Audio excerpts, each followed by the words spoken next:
Hey, how's it going, everybody? Welcome back to another thrilling adventure of Boy Wonders podcast. As always, I'm Dan, I'm Trev. and welcome to the show.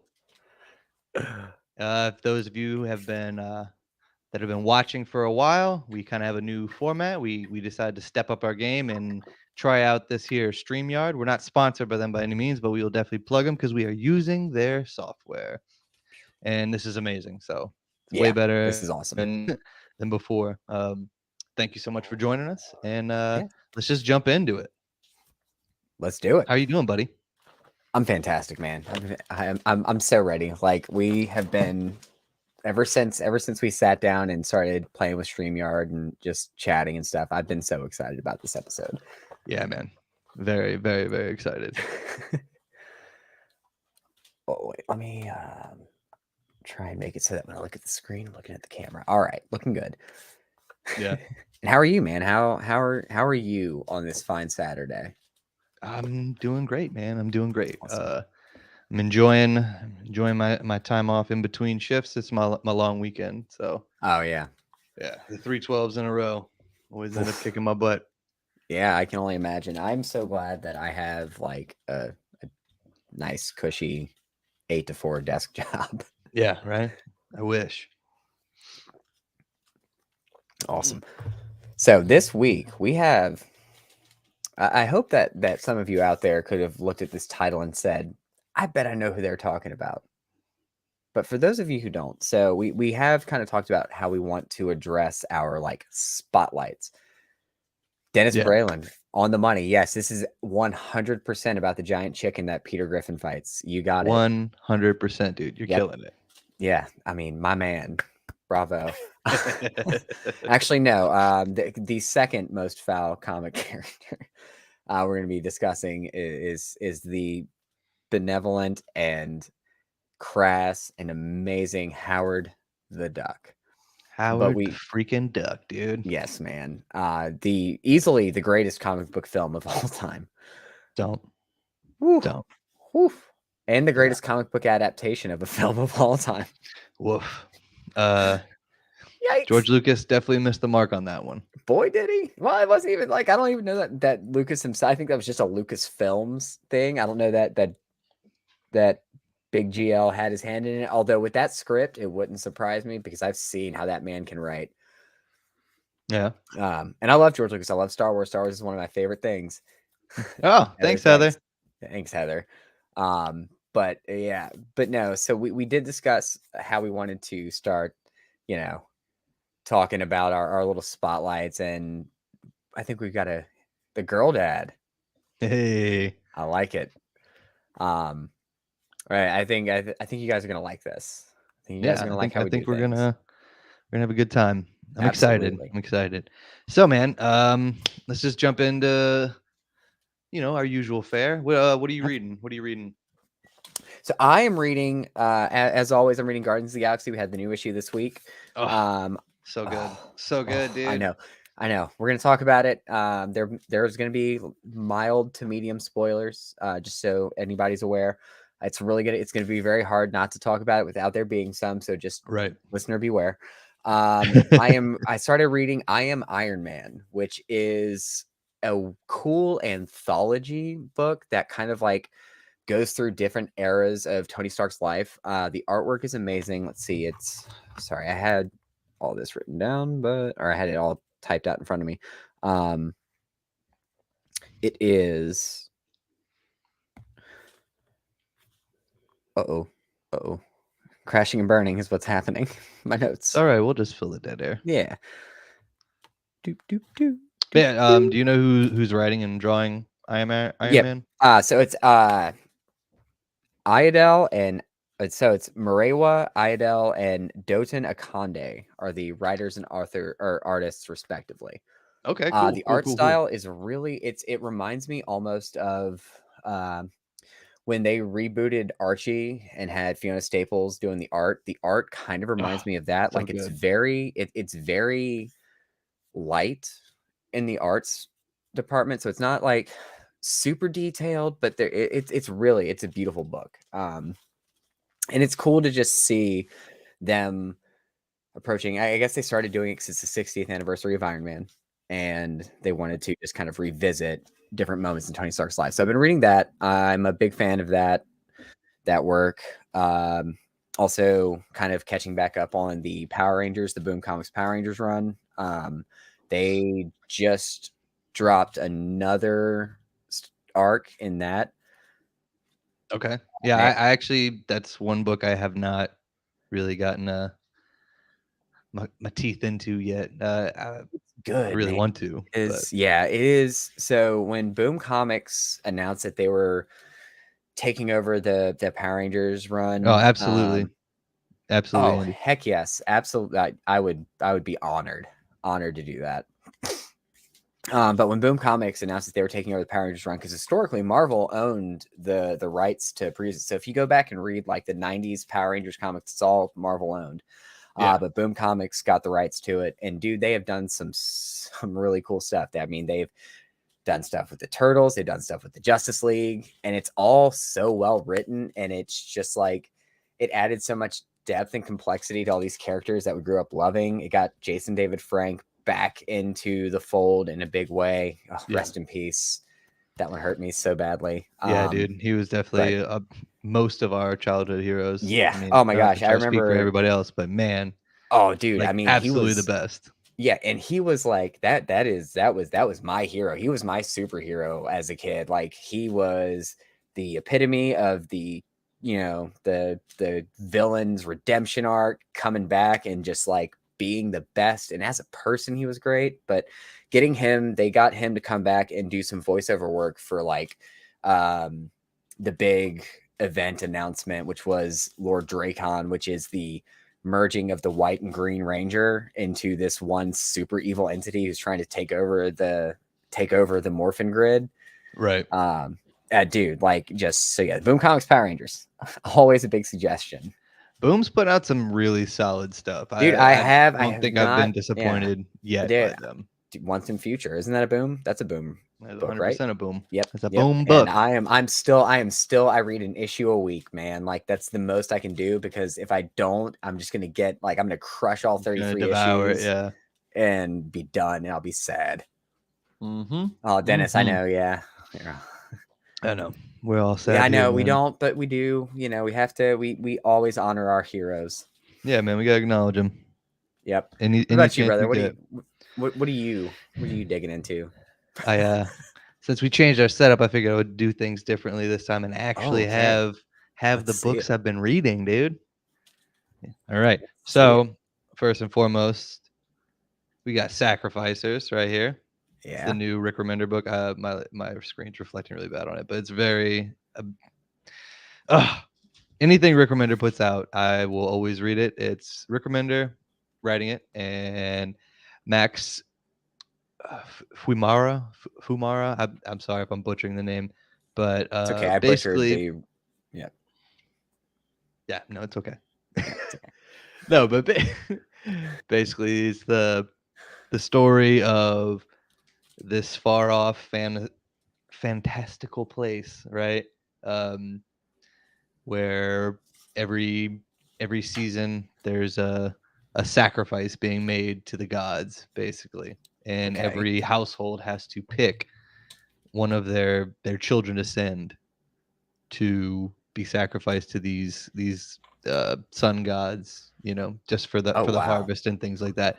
And the artwork, I cannot stress enough, is absolutely phenomenal. And then the coloring, everything, and Rick Remender, dude, top notch. Yeah. He's definitely later down the pipe, whenever we're really firing on all cylinders here, I want to dedicate some episodes to him and the stories he's done. I mean, he wrote Fear Agent. That's one of my favorite comic books of all time. Right.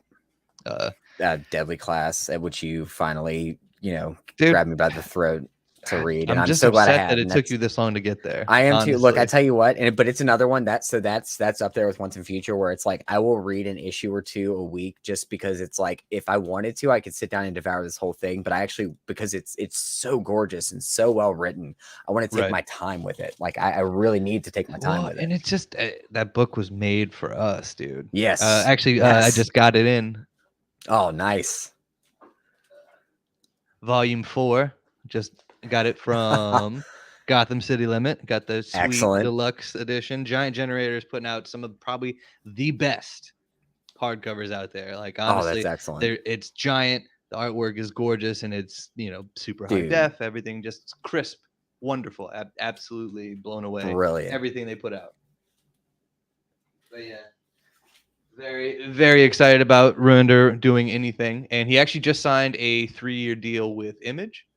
Nice. I think exclusive deal with Image because Okay. after his fallout with Marvel and all that stuff, he Yeah. vowed to never work for the big two again, Right. which breaks my heart because I Yeah. want to see him write everything and anything. Right. I mean, Uncanny Dude, I would X-Force, love to probably see the him. best Yeah. X-Men stories I've ever Right. read. I would love to see him take on. I would love to see him take on like a Justice League, like seeing his take, or maybe a Justice Society. I don't know if I want to see him write those books. I kind of do, man. Like I said, a Justice Society, not Justice League, but like a Justice Society. I could see him doing it, like a little bit of the erstwhile major heroes.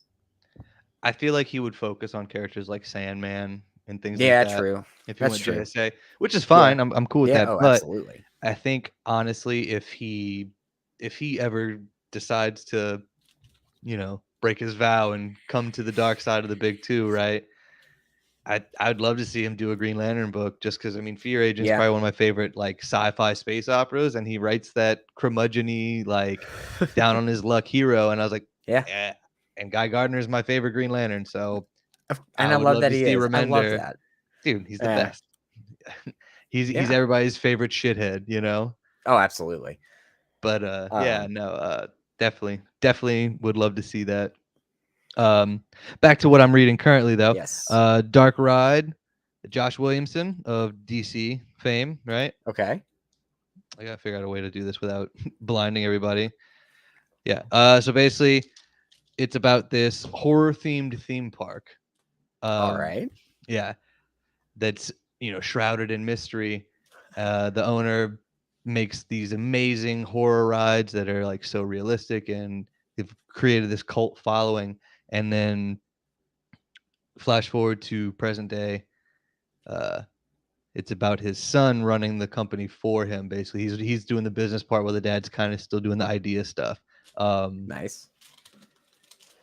And then come to find out, his first wife went missing, under mysterious circumstances, and then the son's mom. He has twins, a son and a Okay. daughter, and basically their mom died from a mysterious illness, and then a whole bunch of crazy shit happens at the park, like just murder, mayhem, gore. I mean, it's great. I'm loving it. It's really fun, and Josh That's awesome. Williamson, like I said, dude's just killing it. The plot of that. Sorry to cut you off, but No, you're I fine. have to get Go, this out. The please. plot of that reminds me. So back in the 90s, there was the arcade at the Hammond Square Mall called the Tilt.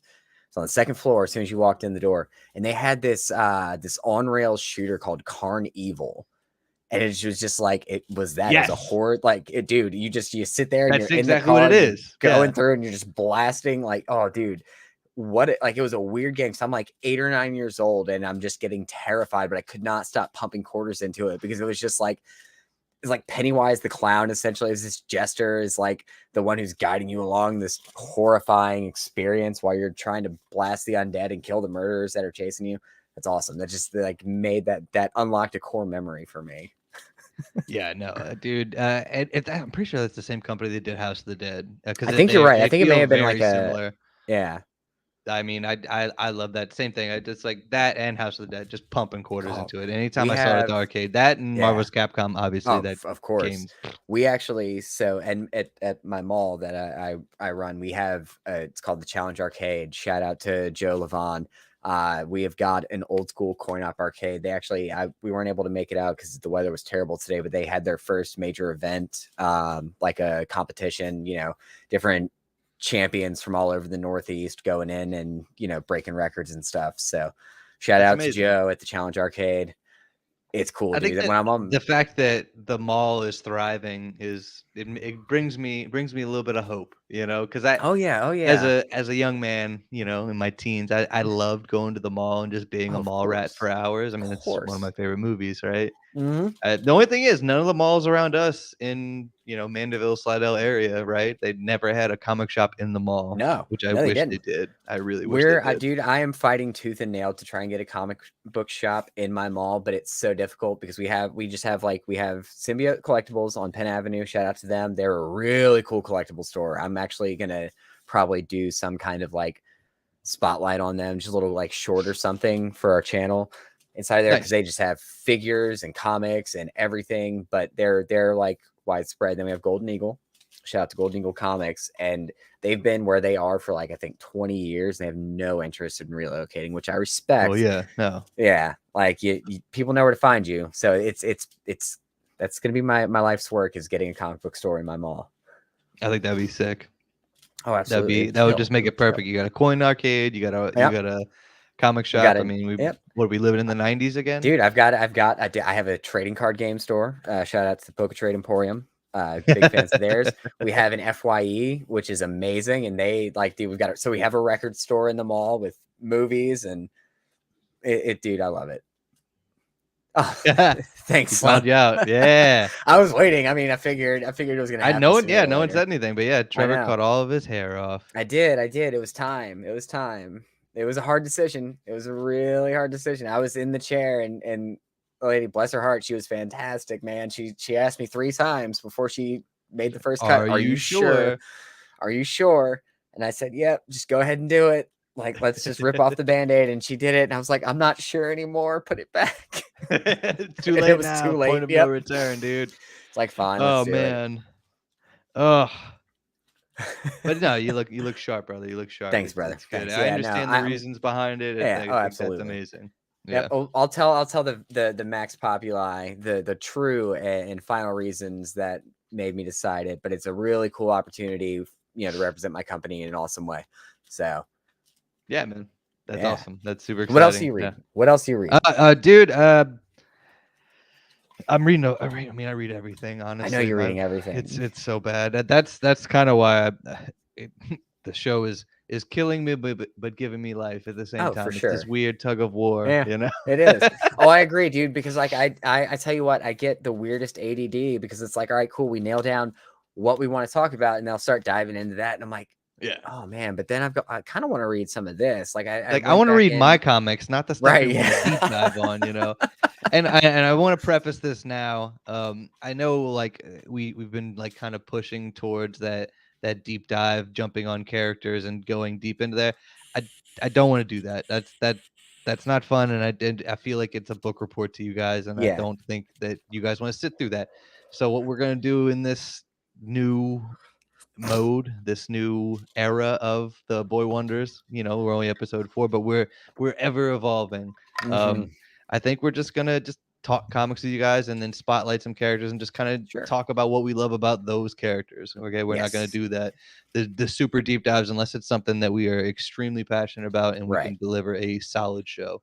I know I sound apologetic a lot on the show, but I just like I do the this same is something thing. I've always wanted to do, and like I want to do it right. So Yeah. that's why I just keep hammering that Sorry, home. but not sorry. We just get so excited and passionate about stuff. Yes, And very, that's, very, very excited. and we did talk. So, stuff like we did with Punk Rock Jesus, which was a must. It was an absolute, like, that had to happen no matter Well, what. that's a cornerstone of our friendship. Exactly. So But that's what stuff like blossomed the that, show. yeah. But still, Yeah, but stuff like that, we have talked more, and what we'll probably end up doing is more like we'll do like a pre-recorded episode, and like we'll a just one-off where we can actually yeah, devote time and like right. do good transitions and just have good Yes. splash pieces of art and Right. actually take our time with those kinds of things. Right. So those who have been with us from the beginning, thank you for bearing with us through the growing Yes. pains. But I think we've kind of hit our stride where we know what we want to do Absolutely. with the live shows as opposed to pre-recorded. So Right. we're gonna kind of double dip and do Yeah. everything we can to put out as much content and solid content as we can. Right. So thank And you guys so shout much out. for jumping in with us every other week.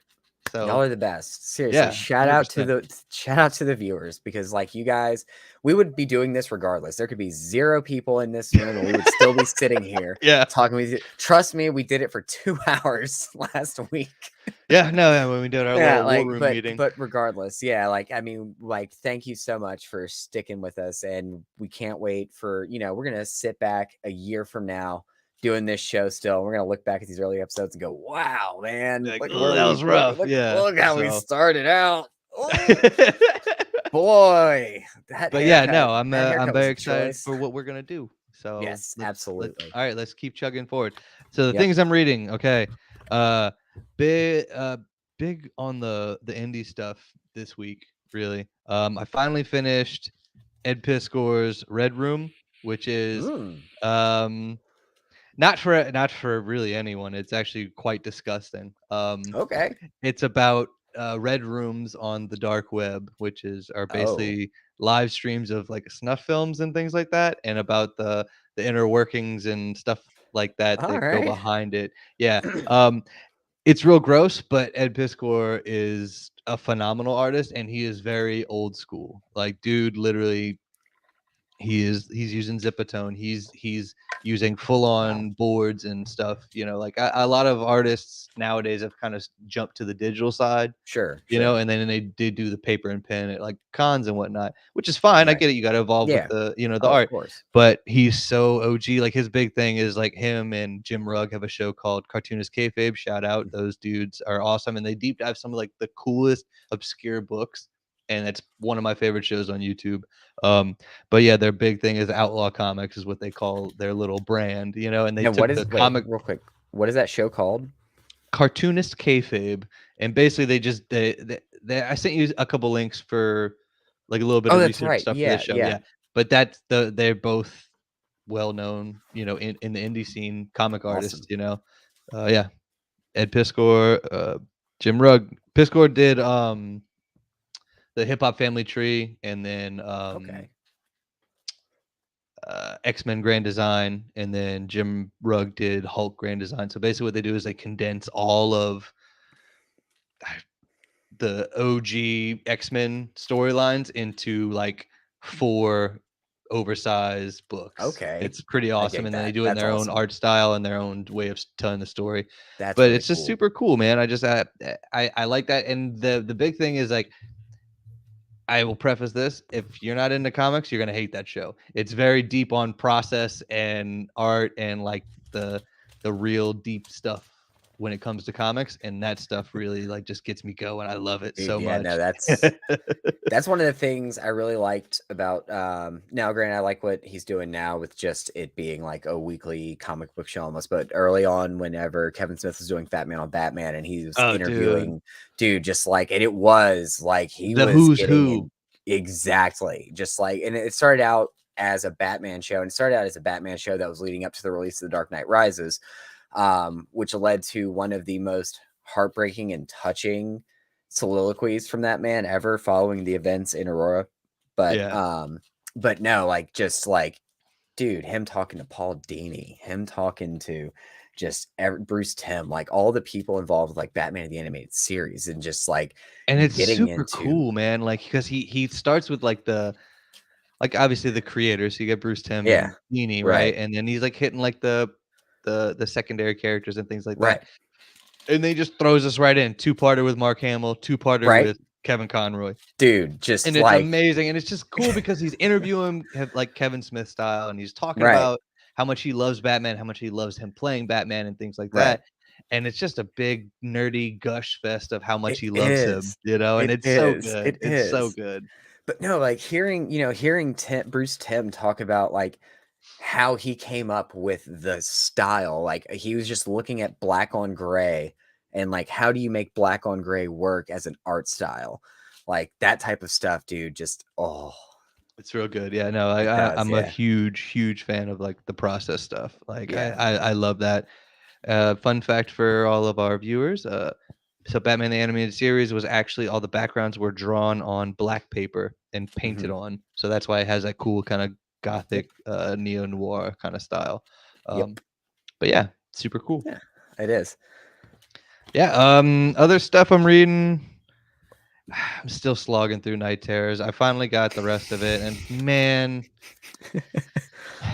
I say this every time. I'm never buying a DC event again. But I mean, I'm a liar. I Yeah, lied. I'm a yeah, liar. You know what I mean? Like yeah. 100%. Because I'm doing it right now with Batman, and I had a big, huge like rant in my comic book group chat, about it. And it's just I hate it. I hate it when they do they tell the story in different parts over different Right, books. So like I don't buy Catwoman, I don't read it because I don't really right, dig the writer. right. But Chip Zdarsky is writing Batman, which is phenomenal. Dude, It's so good. that's cool. Yeah, but it's like this big Gotham War story in the Bat family right now, and it's Of course. and it's it's Batman, then Catwoman, and then they think they do some like issues here and there with other books. But I'm like, dude, I was like, Right, stop doing that. Just do a Gotham War series. Make a 6-issue right. series called Gotham War. Tell the story and call it a day. And I get it. The industry is kind of not dying, but it's struggling Yeah, a bit. So they're sure. trying to get as many sales and get cash as they can, right? And Right. all events we know they're cash grabs. Oh, You could buy the absolutely. 6-issue main story and then have all the tie-ins, you Sure. know, but you don't need the tie-ins. That's why No. they sell it in different packaged forms once it's all done. You can get Right. the core story, or you can get the omnibus, which is everything, which I've done on Right. multiple times. I'm not doing that anymore because most of the tie-ins suck. Okay. You have to buy a bunch of like crusty, like B-list, writers and whatnot. And like no one wants to read that. Right. And I get it, everybody needs their start, but, like, I don't mean to sound like a old fogey or a gatekeeper, but it's like some people shouldn't write comics, and No, that's my yeah. personal Yeah. opinion, especially if I'm giving my money for a character that I like in a story that I'm interested in. I don't wanna dump my money into something that ends up being crap, and Yeah. that's Uh, most tie-ins for most I'm big major events. I'm gonna go ahead and say, because I went a little bit further, I'm gonna say that maybe Zeb Wells doesn't need to write comics. Hellions Or is maybe good. he needs I think he needs to take a break. I think he needs to like hang up the Spidey suit for a while and just Have you read more of it? I'm yeah. assuming you read more? Yeah, I You're read just a more of glutton it. for punishment? You just like Yeah. watching Peter Parker get his life destroyed for no Dude, reason? dude, Just I let did. Peter be happy, man. That's all Yeah, I want. exactly. Yeah, I'm That's all gonna I go ahead want. and say, like, I just need Zeb Wells needs to say, hey, you know what, guys, I just need to go hang out for a while and just reassess my approach to characters. Um, oof. But on the other side of that, I will say that the last time I remember there being a really great crossover event in the Bat Family was Death of the Family. And let me tell you, all those tie-ins were dope because they had the Joker face covering the character's Are you talking face. about And there those was cardstock covers? yep, Yeah. yep. And it was a Yeah, one those are issue super sick. for it was like 6 issues or something like that, additional, or 7 issues additional to the main Death of the Family storyline. And it was perfect. It was perfect. And they were all Yeah. relevant. They were all necessary. Like you had to read these single issues, but you didn't read anything else before or after in those storylines. So if you It didn't was feel very like reading, yeah, contained in a nice yep, little bubble yep, package that you could just yeah, consume. and it was But perfect. also the DC had a really bad habit, or I actually take it back, had a really good habit that has turned into a bad habit where they have these like it's like the Batman brain trust, So you're gonna have the four writers of the Batman series because there's always like 6 Batman books because that's their bestseller, right? So you're gonna have the Right, Batman core story, you're gonna have Detective Comics, you're gonna have like Gotham Urban Legends and things like that. You're gonna have all those cats in a room that are writing all the Batman stuff, and they're like, "Hey, mhm, I'm doing this with Batman in my book." But then the head writer, which is the guy who was writing the Batman, like the solo Batman, title, he's right, like, "No, no, you're not doing that. I'm doing this with Batman right now." He's like, "There's no way that makes sense." Okay, right, and that's why a lot of the stuff in the New 52 is as polarizing as that was. yeah, That's why a lot of that stuff worked because it was right, literally Snyder and Tinney in the fourth, man. Just right, I'm sorry, Tiny in the fourth, yeah, just killing it. All right, Tiny was on Detective Comics, and right, and Scott Snyder was on Batman, and literally some of the best Batman I had read, shit, since I was a kid, yeah, and like And that's usually how they kind of they push it. So it's like usually the Right. guy that's writing Detective Comics gets pushed up to the main title. So Right. usually you can kind of gauge who's going to write Batman next. Zdarsky was kind of a wild card for me because he wasn't writing Detective Comics, and I don't even Right. think he was really writing backup stories either.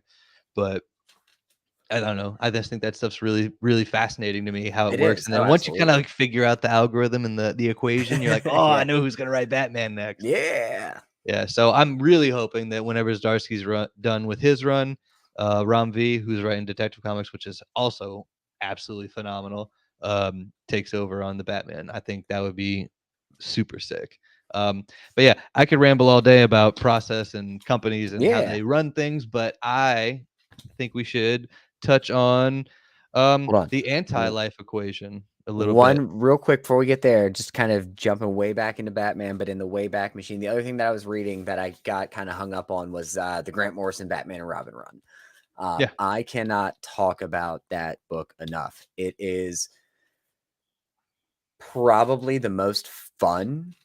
Like, it's easily the most fun I've ever had in the most twisted way because Professor Pig, dude, holy crap. We always come back to Professor Pig, dude. Dude, like right out of the gate, Grant Morrison gives us, the more lighthearted Batman because it's Dick Grayson, Yeah. and his dynamic with Damian Wayne is just it's so perfect. There's only one other dynamic between Damian Wayne and another character, and we're going to talk about that in a few seconds, but that I like better.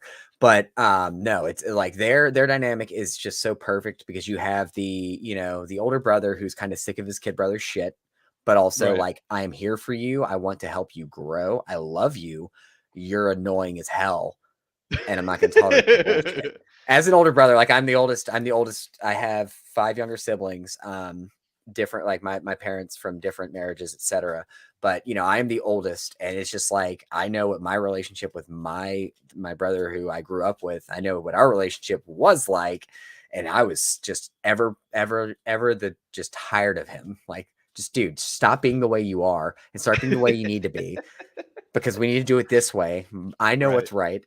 Um, but yeah, dude, getting their dynamic on top of like one of the most sadistic characters ever, dude, Professor Pig.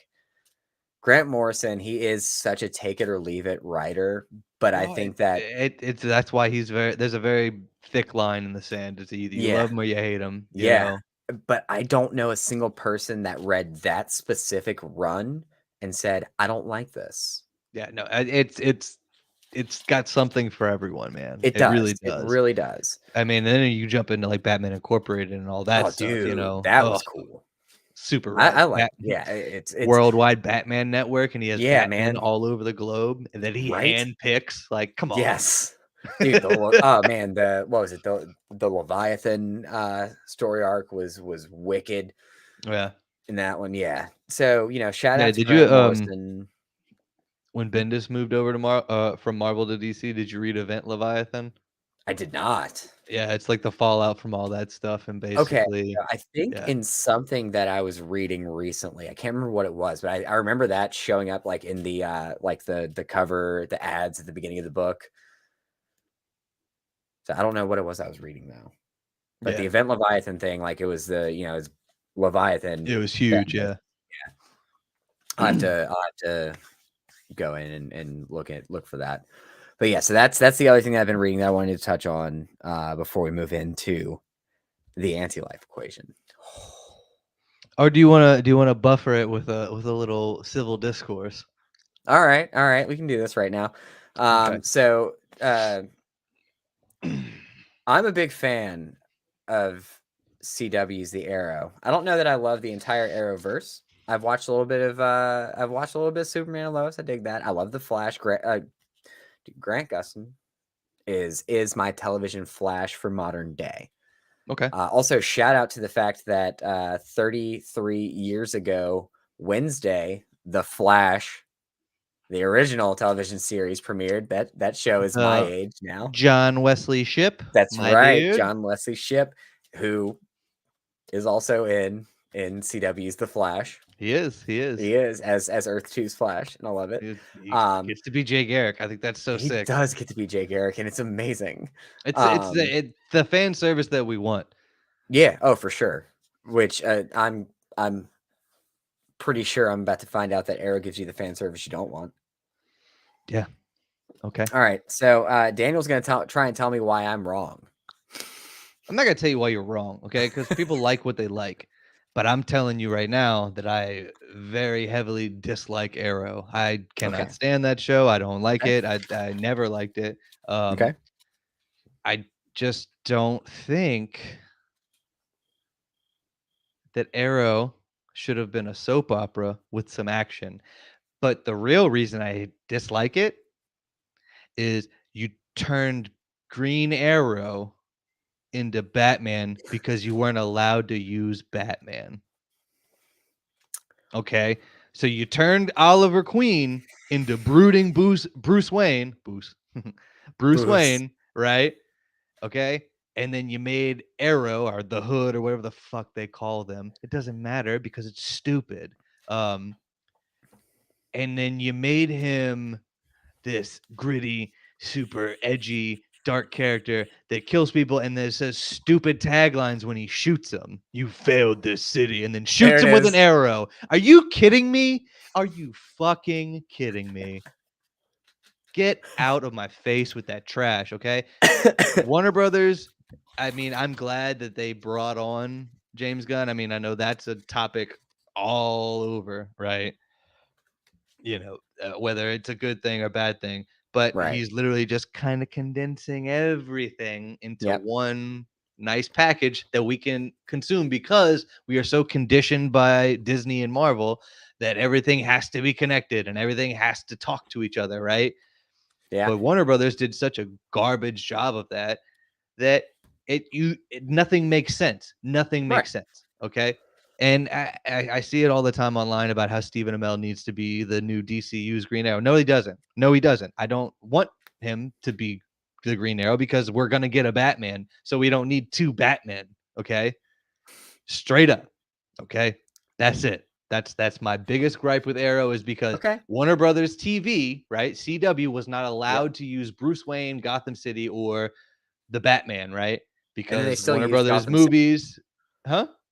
And then still use it. Yeah. No, that's what I'm saying. It's like, no, so you're not allowed to use it in the TV universe, but in the movie universe, Batman's fair game, right? Because it puts butts in the seat because it's like one of the few characters and one of the few IPs that they know will always sell. Okay. Right. People shit all over Ben Affleck as Batman, but Batman vs Superman made a gazillion fucking dollars, right? And it greenlit the entire DCEU, okay? Yeah. And I'm not saying it was solely because of Ben Affleck. I mean, obviously Henry Cavill is Superman. Oh, 100%. But I'll die on this hill. We never got to see Ben Affleck actually be Batman until the first 8 minutes of The Flash when he finally got to be Batman, like the Batman we wanted. Right. So yeah, that's my biggest gripe. That's my biggest gripe with Arrow is that they couldn't have a Batman show. So they're like, yeah, we're turning another character that's usually more lighthearted, kind of jokey, right? And then just totally twist him into make him Batman because we can't use Batman. So the show's stupid, in my opinion. All right, can I show you how much of a freaking mind reader I am? Oh, did you write it down? I wrote notes. I wrote too broody, Batman-like. Speedy and Laurel. Yeah, I mean, dude.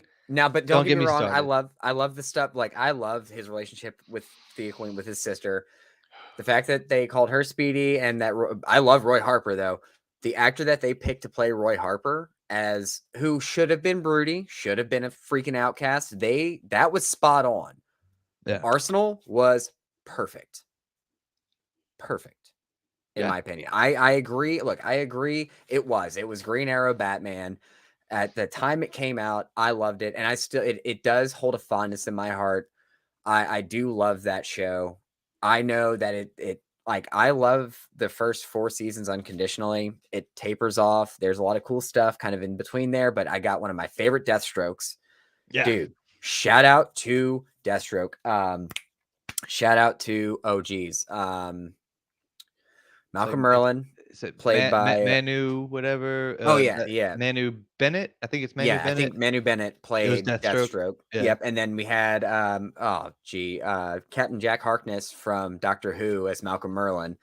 Just I Right. mean, there was so much so much good about that show that it was easier for me to just look past it because it's like, you know what? It is Batman with a bow and arrow.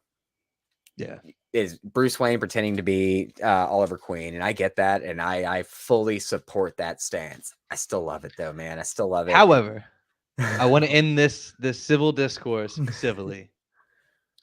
Because of Arrow, we got Grant Gustin as the Fuck. Flash. Yes, we did, dude. And then we So got I will we got the 100% Legends of tell you Tomorrow, that which was another fun show. I didn't like Legends Tomorrow. I You thought that didn't? was All a right. weird cast. I like Rip Hunter. I think that's great. Yep. Not a Yep. fan of Donald Faison as Booster Gold in a baseball hat. Okay, I didn't get around to I did not get a chance to watch the final season. I love Turk. Because I love dude, Scrubs. Scrubs, I was like, yeah. oh cool, he's gonna be Booster Gold. That'll be fun. And then he Yeah. shows up, and I'm like, Oh. Yeah, all 8 seasons of Scrubs are great.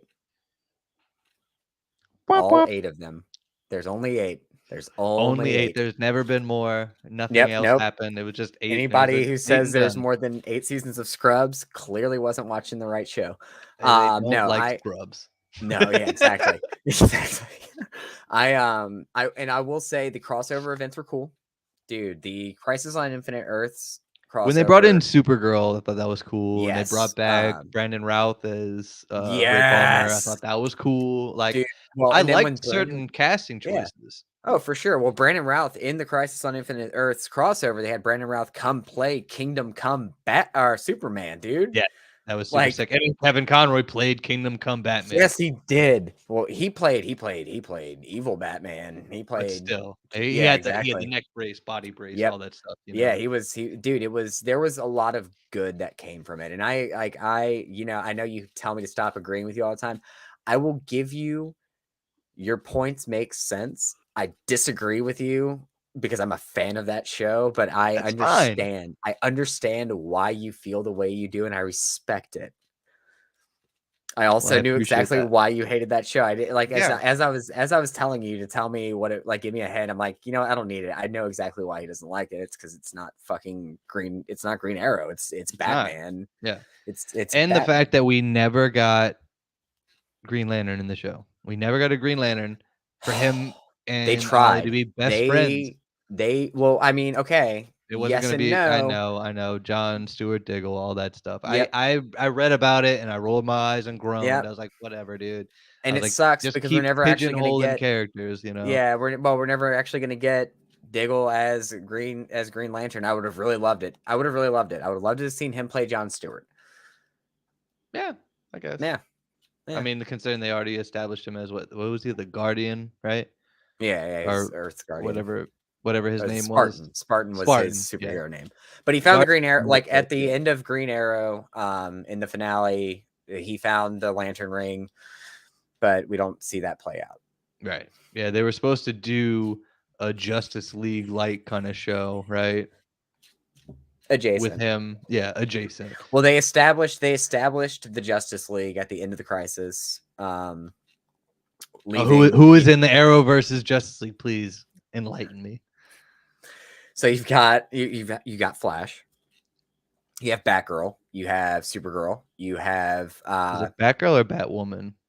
Sorry, Batwoman.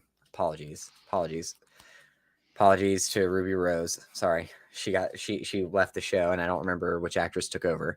But it was supposed to be Batwoman, Hawkman, and Black Lightning. And then they left the Arrow chair empty, supposedly so that Oliver Queen's daughter, Mia, could fill in that role eventually. Okay. Yep. His daughter from the future, because they traveled in time. Bullshit. Bullshit. I ended it nicely and civilly, okay? I ended it nice. Okay. I ended it nice saying that Arrow was not my cup of tea and I didn't like it. And we gave us Grant Gustin. We could have ended it there, and then I had to ask a stupid question, and it just But I immediately will say pissed me this. off. I will say this. That was not an Arrow decision. That wasn't even a Flash decision. In fact, I think that episode was. I think episode 5 was Batwoman, which was on its way out the fucking door anyway. Like that one had a rough. That one had a solid start and a rough finish. It was just that one was not good. Yeah, Yeah. don't get me started. I CW didn't watch versus. it. I read a bunch of stuff and I Yep. really didn't like it. They turned Yep. Batwoman into Red Death, and then she said a Yeah. bunch of "I'm vengeance" stuff, and it didn't really land really well. I Yep. watched the clips. Not for Yeah. me. All right, and But like you know what they did do? They at least made her a lesbian still. Like, so that's cool. And that was before, they were changing characters. So yeah, well, they no, and honored the character in one way. that's a major part of that character's personality Right. because it's her dealing with her life and everything, and Yeah. then being a vigilante on top of that, and that's a Yeah. big part of Batwoman, I mean, Yeah. Oh, absolutely. shout out to Gail Simone. Are you kidding me? Yes. Oh, so good. Breland is right though. The first couple of seasons of Supergirl are fun. And there's a really cool crossover episode. There's 2 actually crossover episodes with the Flash. The first one being when it wasn't a CW show yet. It was still on NBC, I think. When NBC had that weird license for they had Constantine and Supergirl, both of which got shit canned, and then Which CW is picked crazy. They chose absolutely Supergirl because over Constantine because yeah, Constantine ruled. That was the dude, one show in that yes, universe that kicked ass. Matt Ryan. Matt Ryan is It, Constantine, dude. if they don't bring him back in some capacity in James Gunn's universe, that's a misstep. And I It know that is. he wants to start everything over, but I Well, they're heard also this. talking about doing another Keanu Reeves movie No, because I Keanu. think once Gunn took over, I think that's totally out the I hope window. so. Like I love Keanu. I love Keanu. I I actually love like that that Constantine movie. movie. I loved it. I thought it I was love great. it. Dude, it's phenomenal. But But dude, I've seen Matt Ryan. I've seen The Light. I need Matt Ryan. I will jump on your train though. I will say, like, do I need more Stephen Amell Arrow? No. no. His like, as far as I'm concerned, like not for the same reasons. Like I don't want him back for different reasons. My reasons are I saw his character, his story arc got a satisfying finish. He got he went full circle, which It is did. fine, which I is got great. I'm everything. fine Yeah. with that. I just I got a something satisfying finish about from there. I need ugh. something. Yep. I am good. And I love Stephen Amell. Heels, awesome show. Shout out to Heels on Stars if you're a fan of wrestling. Yeah, yeah. Um, I've heard good things. I haven't watched it yeah, yet. but no, so no, I don't but Matt Ryan is Constantine, just like Charlie Cox is Daredevil. Yeah. It's Yeah, he and just he embodies embodies the character. Yeah. Jinx. You owe me a Coke. Ew. Ew. But yeah, no, the fact that Supergirl got picked up, which I'm okay with, like it is a good, solid show. She is amazing. I can't remember the actress' name off the top of my head, but she's the love interest on the movie Whiplash, which is one of my favorite movies ever. But yeah, the fact that Constantine, although he does come back, he makes his return in Yeah, in Legend. Legends Tomorrow, right? Yeah. Yep. And then we get the cool in the Crisis on Infinite Earths. We get the cool crossover with Lucifer, which if you never watched that show is brilliant. It is so good. No interest, man. Yeah, I'm it's just fine. I didn't jump on that train early enough. The Right. biggest DC train that I really jumped on was Smallville, and you can shit on me for that all you want. No. Smallville was great. I think that show Smallville was kicked ass. amazing. And it was everything I wanted at the time at that age. It was like of course. you had the freak Villain of the week, Yep. yeah, and it was like, and then we still had the backstory that continued on throughout the entire Oh, yeah. series. That was great. And then Michael Rosenbaum as freaking Lex Luthor is great. I want James Gunn to bring him back in the DCU. I think he should play Deadman. Yes, dude. Boston Brand. He's one of my DC characters. I mean, aside from Green Lantern and Swamp Thing, obviously, but. Yeah. I mean, I prefer Justice League Dark over regular Justice League. Yeah. In a lot of so aspects. Okay, you know what? Circling even further back, I wouldn't mind Remender doing a Justice League Dark. I don't know if that's his jam, man. It may not be his jam, but I would like to see what he did with it. I mean, like, I think the only really horror book I can think of is that Crawl Space, right? Book that came out, which is a bunch of short stories. But I mean, I feel like him doing like hard sci-fi and like just he likes writing stories about the hopeful loser, which Right. is what I like. I don't know. I just like that character arc. Yeah.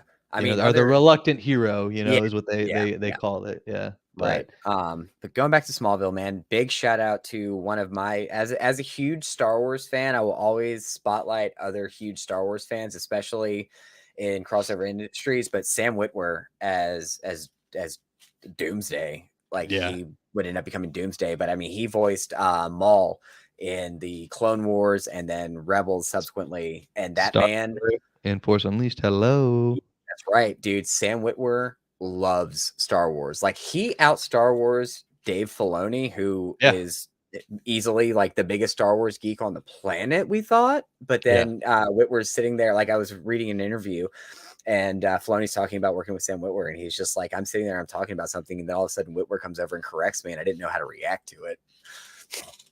But yes, shout out Sam Witwer. Jensen Ackles pretty much got like his CW start on Smallville. He'd go on to star in a small little indie project called Supernatural. I don't know. What 13 seasons, I believe? 15, I think. 15? I finally finished watching it. Yeah, you know what? Another show that oddly enough got a satisfying conclusion. No, and it's cool. I actually saw an interview. It's Michael Rosenbaum's podcast. I forget what it's Yeah. called, but he was I interviewing think, Jensen Ackles, and yeah. basically Jensen got to take the car, man, which Yeah. is so cool. Yeah, that's awesome. Yeah. Yeah, no, he that dude, I Supernatural, it got so like sloggy in the last few seasons, but like for whatever reason, they really took their care and time with that last season to just be like, hey, you know what? We know They it's wrapped been, everything up. yeah, proper. dude, and it was that finale. I watched that finale, I cried, I laughed, and it was perfect. Carry On Your Way, My Wayward Son played all through the last 4 minutes of it. It was everything. That's awesome. Yep. Sloan tried to get me to watch Supernatural a couple of times. I tried. I don't know. I think I missed the jump on that one. Probably. That one. So my brother Garrett, he's the brother I grew up with. I have 3 other brothers, but we've all grown up separately. But I remember I was like 16 or 17. I went to Walmart and they had like the first 2 seasons on DVD for like $10 a pop.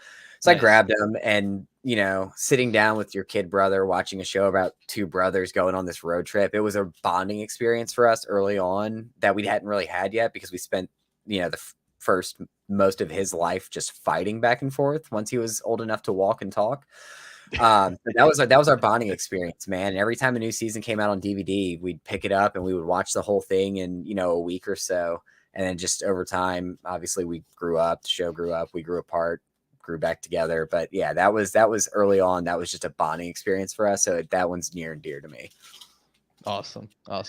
And speaking of comic book shows and movies, though, I'm gonna just, before we move forward, I watched the most recent installment in one of my favorite comic book film series of all time, Fast X.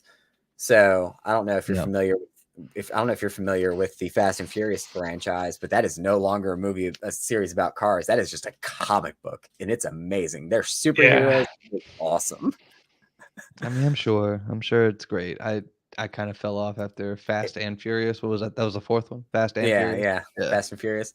No, dude. Like, okay. They're probably not good. They're not good. They're popcorn flicks, man. They're just it's like Transformers. Yeah. It's candy for you to watch. I mean, that's fine. Everything about it's amazing to me. I love every moment of it, and they're just superheroes at this point. Like defying gravity, flying through the air, surviving space. One of them's got immortality. Like they're superheroes. I love it. So shout out to Fast X. Can't wait for Fast X 2 and 3 if those end up happening. I think it's just 2.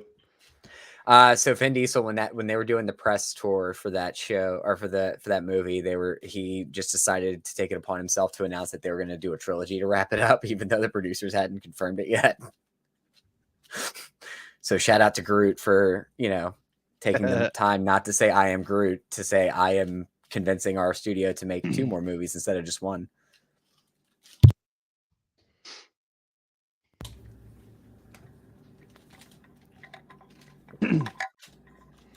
Sorry, I had to cough. I had a No, frog in you're my good. throat. You're good. Hey, give me 2 seconds. I gotta do something real quick. I know that's like super No, professional. hey, Oh, yeah, do you know yeah. what? Wait, we can hold on. I can. Where is it?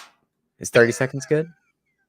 No. No. Give me a minute. I gotta All right, do take your something with time. the dog. Yeah. All right, take the dog out. It's fine. Hey, everybody, how's it going? I'm gonna add a little bit of music here. I'm gonna take this time to tell you about the Fast franchise. For those of you still listening, I'm actually not gonna do that. Take this time real quick to plug our Instagram. We do have the banner on the bottom of the screen. We are at The Boy Wonders Pod on Instagram. We are also taking your feedback and your comments at boywonderspod@gmail.com. If you have any suggestions, if there's anything that you would like us to do differently, if there's anything that you would like us to do more of, please shoot us an email. We would really love to hear from you. I'm gonna go ahead and throw this up on the screen so that he comes back and sees it. But no, if there is anything that we're doing that you love and you just want to see us do more of, let us know. If there's anything you want us to do less of, like me saying or huh or nothing at all, or if I talk too much, let me know.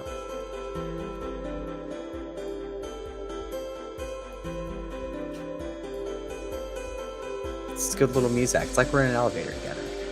Going to the top. All the way to the top.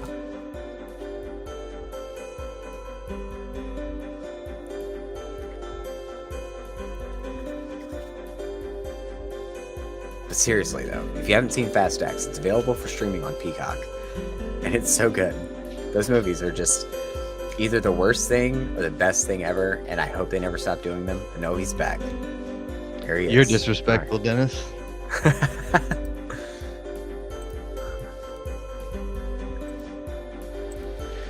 I didn't see your message until just now. That's okay. Yeah. Though. That's okay. I plugged all of our stuff. Oh yeah, if if you have any interest in Pokemon or the Pokemon trading card game, you can find me on YouTube at Poketrev. TREV. Yeah. Don't let it fool you into following Pokerev because he's exponentially more popular than me, so his name shows up first. But yep, it's Just throw a T in there in between. Yep, and it'll try to correct you, and you just be like, "No, I meant what I said." Oh, thanks. Dennis. Thanks, pal. You're so sweet. Oh man, I just want to give you a big old hug. What are you talking about? Let's plug that. What a sweet boy. Yeah.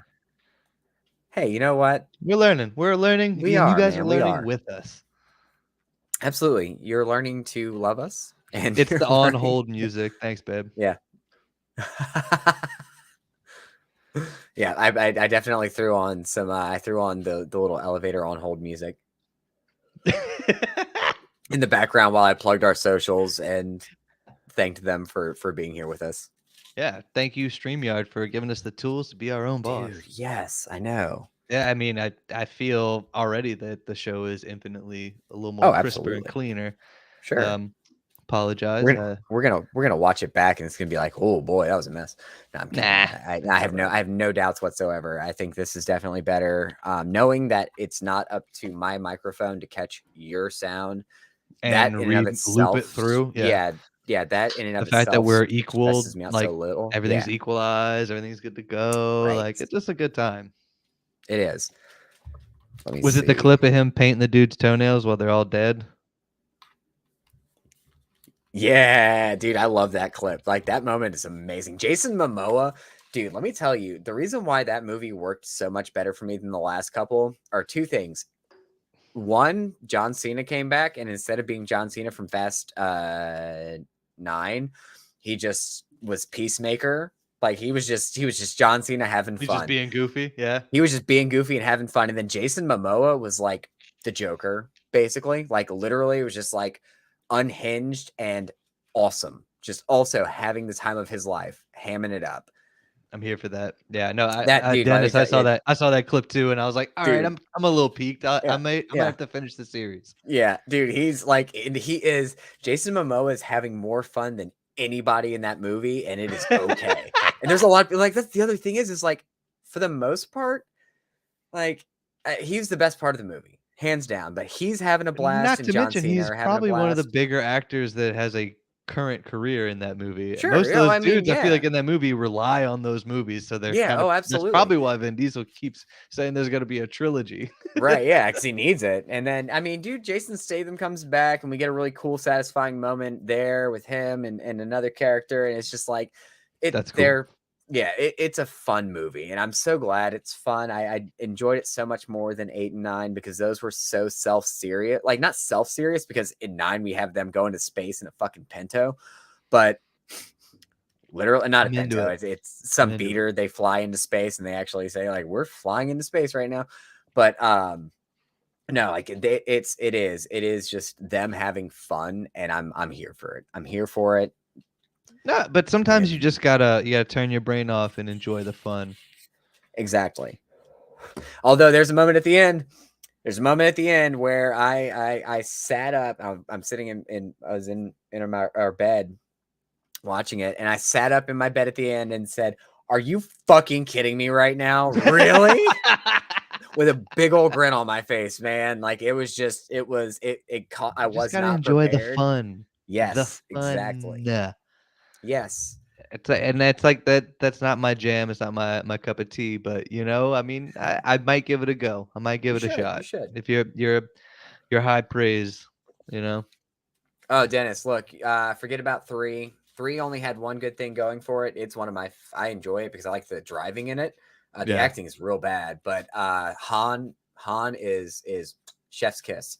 Yeah. Han is awesome, and spoilers because after like 3 was the furthest point in the timeline for a while, but so the next like 3 movies have Han in them before they actually get to where Tokyo Drift takes place in the timeline. Okay. Yeah, That's Tokyo Drift is like in it's a between 6 and future. 7. Yeah. Or 7 and 8. Like yeah, no, 6 and 7. Yeah, because the last movie with Paul Walker started out with Han's funeral. Okay. Yep. So yeah. So the best part of Tokyo Drift, aside from the driving in the cars, because man, I don't know a single person, like, 'cause I've always kind of been into cars. But I don't know a single car friend of mine that didn't watch that movie and say, now I really want to trade in my Mustang for a Japanese car so I can drift. It's like Need for Speed the movie, not to be mistaken with Need for Speed the movie, which was not good. Very terrible. Yeah. Very terrible. Oh, Aaron Paul, make better choices. You're Yeah, better than dude. I that. don't know. You're so much better than that. All right, man. That I wrote here, arrow argument hyphen Dan's a dick. Yeah, well, Yeah, but you're at least not. I'm a It's okay. lovable dick. You are. You are. Howard T. Duck. Yeah, dude. Let's just jump into that. We'll we'll Yeah, we'll let's we'll do it. come back to the anti-life Yeah, equation, and when we can yeah, give it a little more love. yeah, absolutely. Well, this is going to end up being a comic most foul transition into a comic most. Whew. Foul. Yeah, man. Like over. Who got a What's haircut? going on, Alex? Who got a haircut? Hmm? I don't Dan, did know. you get a haircut? No, it's you. Oh, oh, it was me. Yeah. But yeah, dude, Oh, Howard T. Duck. Let's jump into it, brother. all right. So, created in what, 1975? Yeah, I believe. written, created 1975 by Steve Gerber. Um, Not to be confused with the baby was food. Yeah, not to be confused with baby food. Illustrated by Val Mayrick, Mayerick, Yeah, Mayrick, I think whatever. that sounds about right. I think Merrick is the correct way to pronounce it.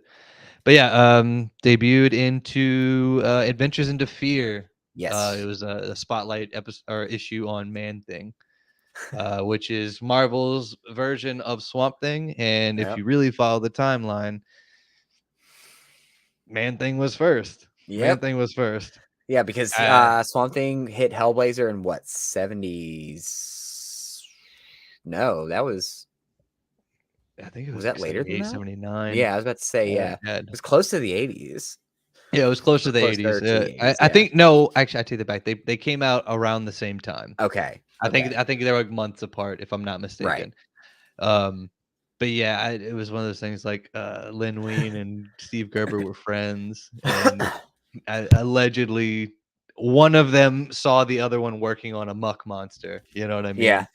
And then the tale as old as time is who came Right. first, right? And then Right. basically Yeah. Marvel had more money and pushed that story out in one Right. of their horror books, which was Right. Adventures into Fear. The fear. Yeah. Um, Which I didn't actually know existed until doing this, which is really cool because now I've got this really, whole other. Yeah, I didn't know Adventures into Fear was a thing. I didn't know that's where Man Thing kind of Man sprouted Thing, from. Morbius shows up in there. Yeah. Like, I mean, like Yeah. it's Marvel's horror stuff like to a T. It was Right. on the heels of the Comics Code Authority coming into play and all the EC comics basically being like outlawed essentially because of, the seduction of the innocent, Right. that garbage book by Oh, that jeez. politician dickhead. We're not gonna give him his name Nope. because fuck that guy. Yeah. Yeah, yeah, middle fingers. Yeah. But yeah, I'm edgy and cool. debut 1975, Journey into Fear or Adventures into Fear, and it Yep. was the spotlight on Man Thing. So, It's what, Adventures 3 into issues of Fear, Man Man Thing, I Thing think? number 19 is when Yeah. he debuted, and Mhm. then basically it cascades into Man Thing's solo series. So it's Right. Adventures into Fear 19 jumps into Man Thing number 1, which is Right. crazy. So Man Thing or Howard the Duck was created as like a one-off character, He just just kind of like popped in. comic relief. He Yep. was just a Yep. comic relief because those of you that don't know anything about Man Thing is he is the guardian of the Nexus of realities. Yep. So, basically, that's a central point in Gainesville, Florida, of all places, where all the universes and multiverses kind of come to a point. And basically, the Man Thing is the guardian of this portal Right. where anything and every or anyone and everyone can kind of come through and wreak havoc from their universe into our universe. Okay, 616. Yep. So, basically, the gist of that Adventures in the Fear issue is you get this girl that keeps having nightmares about this like Emily. weird war hellscape, and it's like barbarians and monsters and GI Joes, like Yeah. GIs, Right. fighting. Who oddly And looks a little bit like Marty McFly's mom. no, she doesn't. That's issue 1, sir. That is issue 1. Calm it down. Okay, we're not talking about Howard the Duck the movie. Nobody wants us to talk about that. George Lucas will probably sue us because we're talking about that movie. Okay? Don't play with me. But anyway, so basically Howard the Duck is this anthropomorphic humanoid duck that comes in as a comic relief kind of character to aid the Man Thing and this barbarian character, and they're trying to stop this big bad guy from taking over the 616 universe essentially. Um and because Roy Thomas and the Marvel editing staff hated Howard the Duck so much. They just thought it was hokey and kind of, kitschy that they had this humanoid duck character that was just comic relief for no reason. He was just kind of thrown there. He was a throwaway character that Steve Gerber created. And basically, they demand that he is killed off as soon as possible. So, Adventures in Fear 19, he appears, his first appearance, right? Teams Right. up with the barbarian Man Thing, and they're going to stop the Overlord, right? And then Man Thing number 1. So they don't even finish the Adventures in Fear series. Man Thing just gets his own series the next month. And Man Thing Right. number 1, Howard the Duck gets killed off, right? Because they're crossing this pathway on these stones in across oblivion across the multiverse, right? Of all realities, the nexus of all realities are crossing this path, and basically, as they're hopping these stones, Howard loses his footing and falls into oblivion, never to be heard from or seen again. But little did we know, everybody loved that character so fucking much. They got hundreds and hundreds and hundreds of letters, Marvel did, of just straight up hate mail about why did you kill off Howard the Duck? He is probably one of the Right. coolest characters you guys have created in a long time. We loved him, blah blah blah. And so far, they they sent so much hate mail. One fan even sent in a duck carcass saying Yeah. demanding Howard be reinstated. Yep. And later That fan would grow up to that be Jared year. Leto. I'm kidding. Yeah, It's no, I not, hope but- not. Gross. No, but later that year, Howard the Duck comes back in his own series. So And after where is all the Oblivion? hate mail, But where is Oblivion? oh, Where is Oblivion Oblivion is actually? Cincinnati, Ohio. Nope. Everyone. Cleveland. Oh no, it Isn't is it Cleveland. Cleveland? Yeah, it's Cleveland, No, Ohio. it's Cleveland. It is Cleveland. Yeah. I'm sorry. I okay. dropped the ball there. It's okay. Nope, but I mean, probably as bad, maybe a little bit better. I like the Bengals a little bit more than the Browns. But yeah, You Cleveland, know. Ohio. If you ever wonder where Oblivion takes you, it's Cleveland. Yeah. Well, he gets his own series greenlit, but he actually shows up a couple more times in some Man Thing Yeah, annuals. he's got and little whatnot. And he's like one little shots. one-off stories, Yeah. you know. Like B stories at the end of the book. Yeah, like the one of the stories he shows back up in, Oh, he dude. basically he fights a cow that was bitten by Yep. Dracula, Yeah. and they call it the Hell Cow, and it's The a Hell Cow, vampire man. cow. Yeah, and he gets The taken turnip. out. Yeah, he gets taken out of jail to hunt this vampire Hell Cow. cow. Yeah, this Hell Cow. Yeah. And there's But, you know. the turnip from space in one of them. Yeah, that's this issue 2 of his solo Yeah. series. Yeah. Oh yeah, The space turnip. Dude, But just, yeah, I mean, that's we're introduced to like the major players in his first solo series. right. You know, debuts in 1976 is when he gets his solo series. Yeah, because he was so they ran until 77 before this other small company by the name of the Walt Disney Company came in and said, "Hey guys, so little do you know, we're going to own you one day, but for now, we're just competitors. And apparently, your duck looks too much like our duck, and we don't like that. So your duck needs to wear pants." And also his webbed feet, they're going to turn those duck web feet into toes, which makes 0 sense. Yep. And that was issue 21 of the OG series when that whole lawsuit and rules came down from Disney. Right. They settled out of court and all that stuff. Yeah. And came to an agreement saying, all right, cool, we'll change the character so he looks less like Donald Duck. Right. And basically Steve Gerber just gives Disney the finger, because at that point, Marvel was so chaotic. They had so many books and they were having such issues with deadlines and other major titles coming out. No one was paying attention to Howard the Duck, even though it was already 21 issues in. So he creates this whole character, or this whole story arc, basically, of where Howard has to get clothes because I think they're dealing with pornographers, right? I think that's like the cabal they're taking down, right? So a big thing about Howard the Duck is he is from another universe, and he is the only one of his kind. So he's a cynic. He's very sarcastic. He hates us hairless apes. He hates humans. Boy howdy. Right. Hold on, wait. I have to spotlight, and I'm gonna probably start doing this from now on when we get to our spotlight portions, but I have to spotlight a quote from the first issue, jumping forward many years to when Zdarsky took over, because I did start reading it. I didn't finish it, but first panel, first block, and I quote, "The quacking pumpkins once sang, despite all my rage, I'm still just a hairless ape in a cage." Yeah. And that is like, dude, the fact that that we're just known as hairless apes across all of the multiverse. Yeah. Yep. Just nobody sees us as anything but hairless apes. And Howard hates us. He hates us, and he thinks we're all Hates just a bunch of uncivilized creatures. because we are. Oh yes, we are. Yeah, Um, fairly. Like very, it's very much fair, so. Howard. I'm not going to knock you, you Seth Green sounding son of a bitch. That's not till later. I know, I know. What else? But anywho, Yep.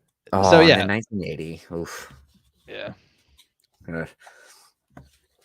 So yeah, that ran for quite a while, and at one point during the 1975 to 1980 era, there was a weekly newspaper comic, like newspaper strips. So if for those of you who don't know, for a long time there was like the Phantom, there was Spider-Man, there was Howard the Duck Superman weekly and comic Batman. strip. You have Superman, Batman, and They of course had that was their all, you newspaper know, funnies. Yeah, right. Yeah, the funny pages were called so because they were, funny book pages. Like that's where I don't know which came first. That's one of those things. Which came first, funny books or funny pages?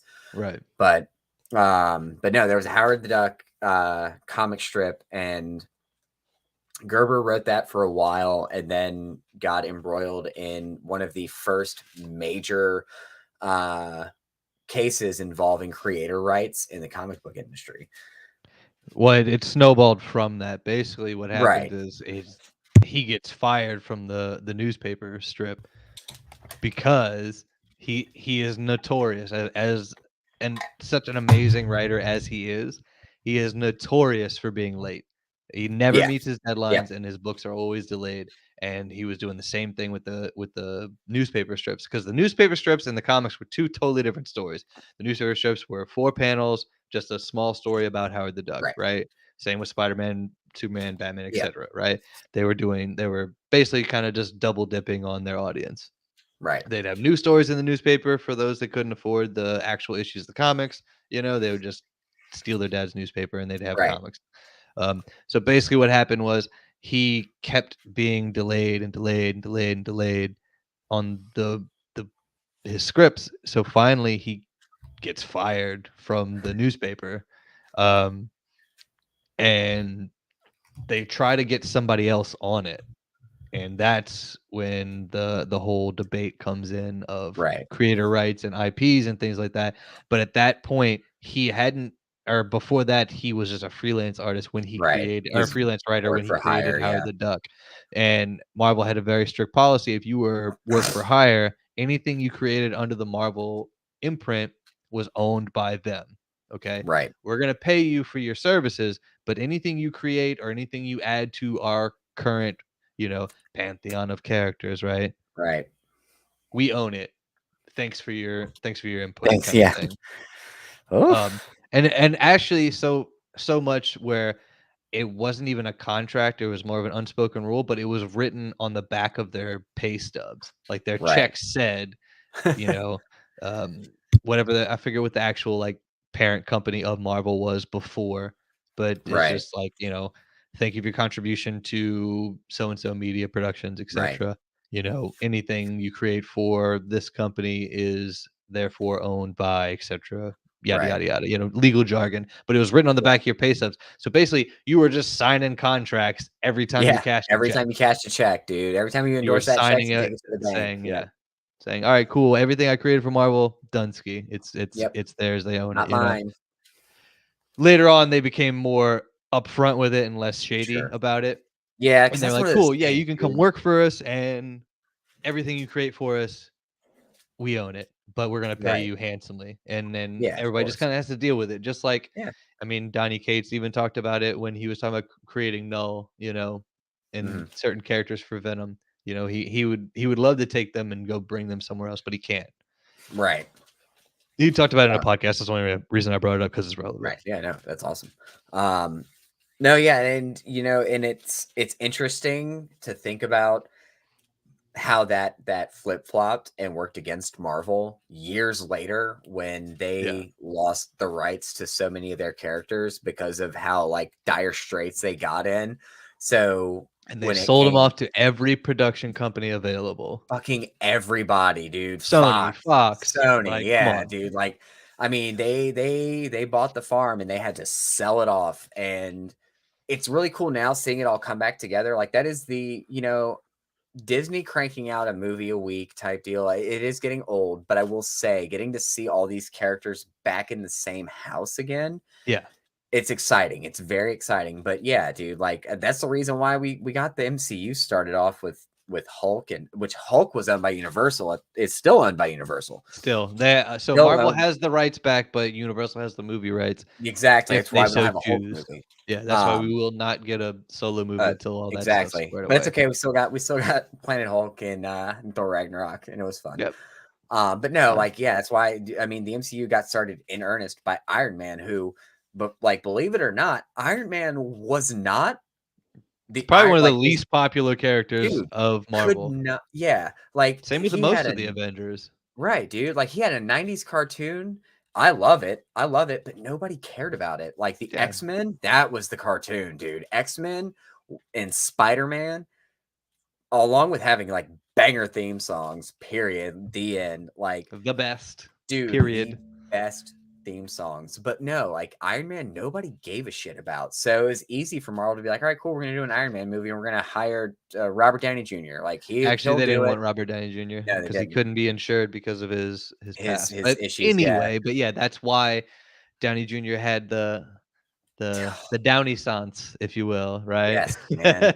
He did, and that's but, so I say all that to say this, like, it's interesting to see, creator rights come into play against them later on. Right.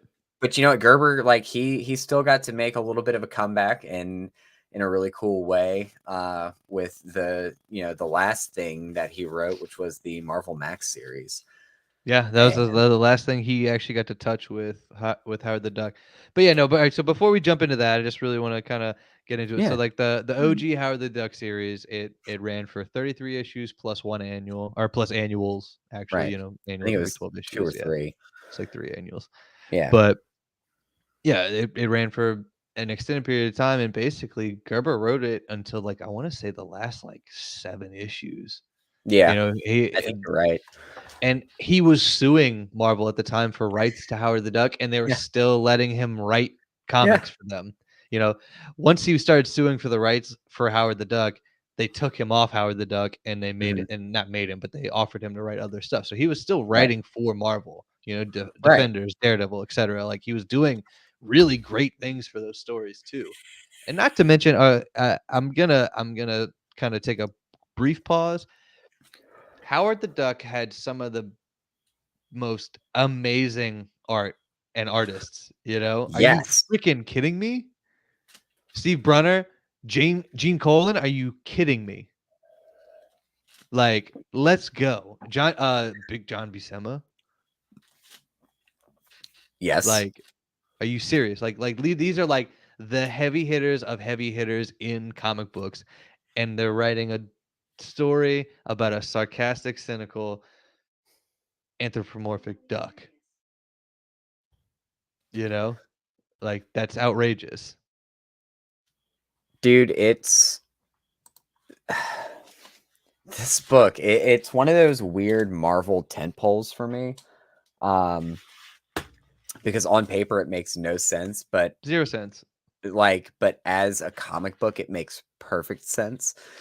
Because it's just nonsensical fun, man. That's the Yeah, thing. dude. Like comics are like I think comics are at their best when they are fun. Now, don't get me wrong. I love the good dark storyline. I love the Frank Millers. I love the Alan Moores. I love a good dark storyline. But man, there's nothing better than cracking into a book and just sitting there and going, "What the fuck am I reading? It's Right. amazing. Yeah. It's Well, so no, much and it's fun." the way that Brunner drew Howard, he just literally looks like he walked out of a Disney cartoon Yeah. Oh, into absolutely. Marvel, and he's always Absolutely. chomping on that cigar, he's got his Dude. little bowler hat, and Yep. he's got the suit jacket, He and he's just does. Donald Ducking, no Yeah. pants, just shaking his ass Just everywhere. yep, Donald Duck with a cigar, and that's what pissed Yeah. Disney off. Yeah, and that was it. It was, like, because he's too similar to Donald Duck, Exactly. And even though and I he get it, like, couldn't I be get further from the truth. yeah, I get but, I do get why Disney looked at this and said, "Oh, yeah. Huh. It was the foreign You're right." markets. It was Yeah. the foreign markets because Donald Right. Duck, I wanna say it was Japan or something like that. I forget what the translation was, but because the characters were very similar, Disney's overseas market was getting hit because Marvel was picking up because of Howard the Duck, right? That's awesome. I mean, Howard the Duck literally, I mean, like anything and everything Steve Gerber could throw him into, he did, Right. you Oh, know. absolutely. He Dude, he he had he ran for crossovers with president, you know what I yeah. mean? Yeah. He teams up with Marvel superheroes. He did like a 4-issue run on With Sensational She-Hulk. She-Hulk. Like, I Yep. mean, he in the 90s he teamed up with Gambit and Spider-Man, you Yep. know. Dude, yeah, one of the first issues with Howard the Duck had Spider-Man in it, I It thought. was the first issue. Yeah, the He's first the one issue that is a saves crossover them. Spider-Man. Yeah, exactly. Yeah. Yeah, Spider-Man And comes no, in and but saves actually Daredevil and Black Widow show up in Adventures in Fear. Remember they did you read Yes! that Man Thing That's issue? Yeah, right. they Yes, they yes, basically yes. they're I guess swinging through the city on their Yep. grappling hooks, and then they Right. hit a pocket of the Of the the multiverse, the and Nexus, they yeah. kind of blip into the Nexus, Yep. and then they save they save the girl, Right. Yeah. right? They And save then they Bev. blip out into another rip in the Uh-huh. time stream, and then That's that's right. it. They're in there for what, 2 panels max? Yeah, exactly. Yeah, easily. Yeah, they save Beverly, who is like that is No, his it's not Bev. Bev's Oh, not it there is yet. not It's Bev. You're it's it's right. the it's the blonde girl. She was a major part of Avengers Into Fear. Basically, she's Okay. All right. the sorcerer's apprentice, and she's supposed to become the next big um, Oh, witch. that's right. No, Beverly Yeah, is the her sorceress. barbarian, the chick in the tower. Yep, you're right. You're Yeah, right. You're right. Yep. Yep. Yep. yeah. Yep. Yep. All right. But I mean, Good. we'll get out of that because we didn't really Yep. go into all that. We're here to Right. talk about my boy Howard the Duck. Okay, that's who Hey, we're here to talk Howard about. T. Duck. Get it Yes, right. yes, Howard T. Duck. Howard the Duck. So, like, But yeah, yeah, the 33 the issues, 3 annuals. Um, and then also after that, it just kind of they Marvel kept trying to pigeonhole him and like pop him into right. other series just to keep the character relevant, you know. And it just never worked out because they were still embroiled in that lawsuit with Steve Gerber, right? Right. They end up settling like out of court for an undisclosed sum of money and all that stuff Actually, where no, they can keep it got using. he he had to just drop it. Like Gerber had to drop the suit, I thought. No, no, no, no, no. They settled outside of Oh, court okay. for Okay. some kind of compensation for the character. Got Basically, it. Got because it. he was just giving them headaches, and basically, um, I was watching some documentaries on it. Oh, Essentially, okay. Yeah, yeah. the case got so discombobulated and tangled, each of the parties had to end up paying for the other's legal fees because everything was so convoluted and messed up. It's a really Right. crazy story. It's very fascinating. You can Google it, look it up on YouTube. Jennifer There's Kale, by the way. Jennifer Kale way deeper dives. Thank you. Yeah, is the Jennifer girl. Kale Yep. is the sorceress Yep. apprentice. Bessie the Hell Cow. Bessie the Hell Cow. But yeah, dude, no, Howard the Duck, man. Yeah. Like I said, Oh my he gosh. ran through his series. Steve Gerber gets pulled off that book because of the lawsuit, and Marvel doesn't Right. want to give him any more ammunition for said lawsuit. And he basically walks away from that character for many, many years. You know, Yes. um, we could we'll just touch on it just because I don't want to jump into that because that's a whole episode in itself. Is Right. basically to fund his lawsuit with Marvel, he creates a character within Howard's home universe Uh-huh. of duck people, animal people, right? Called Destroyer Duck, and it gets released through Eclipse Comics.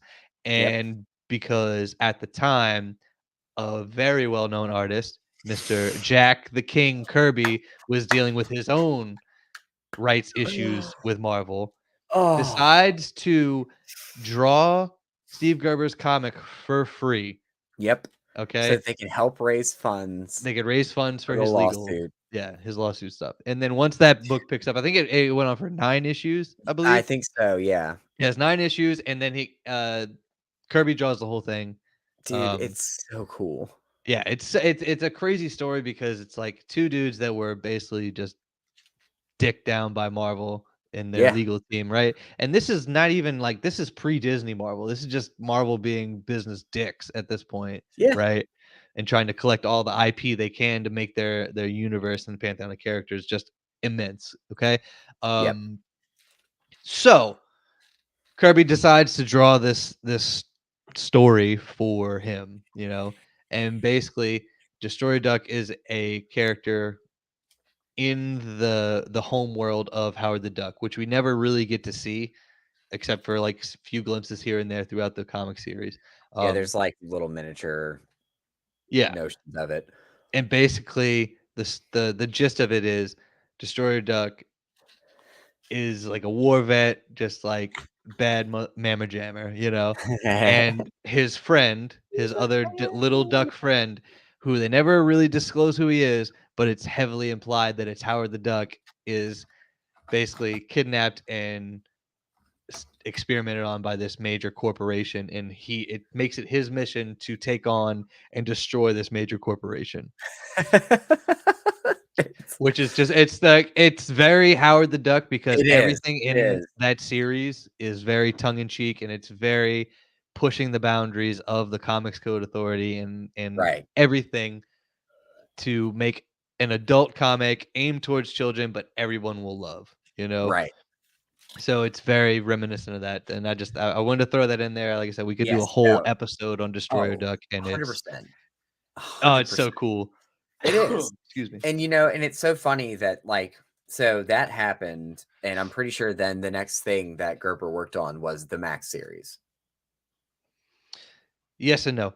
He worked on Image series, the Destroyer Savage Dragon, Right. Oh yeah, Destroyer Duck yeah. Savage Dragon, Yep. and then he was Yep. also working on the Spider-Man Gambit Howard the Duck Yep. team up, and basically Right. that was when they kind of made amends with Marvel, and he's like, all right, Right. cool. He's like, if I do this, if I allow if I write this Howard the Duck story for you, right?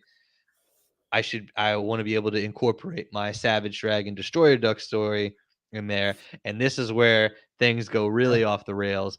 And basically the storyline is they meet up in this warehouse, and it turns out that there's a bunch of Howard clones, that this corporation has made. And Savage Dragon and Destroyer Duck basically kidnap Howard and Beverly, Howard's girlfriend, his human Yeah. girlfriend, and they steal them away back to Image Comics Yep. land, right?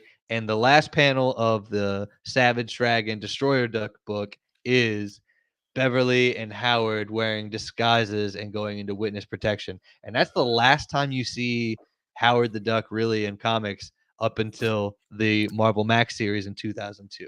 Sorry, Yep. I didn't mean to No, no, you're stomp good. on No, where no. you were jumping into, but I had to Yeah, segue no. it proper. No, that segue is perfect because so I knew about the Destroyer Duck. I knew briefly, I knew that the Gambit Spidey team up existed, but I didn't know about the Destroyer Duck, Savage Dragon.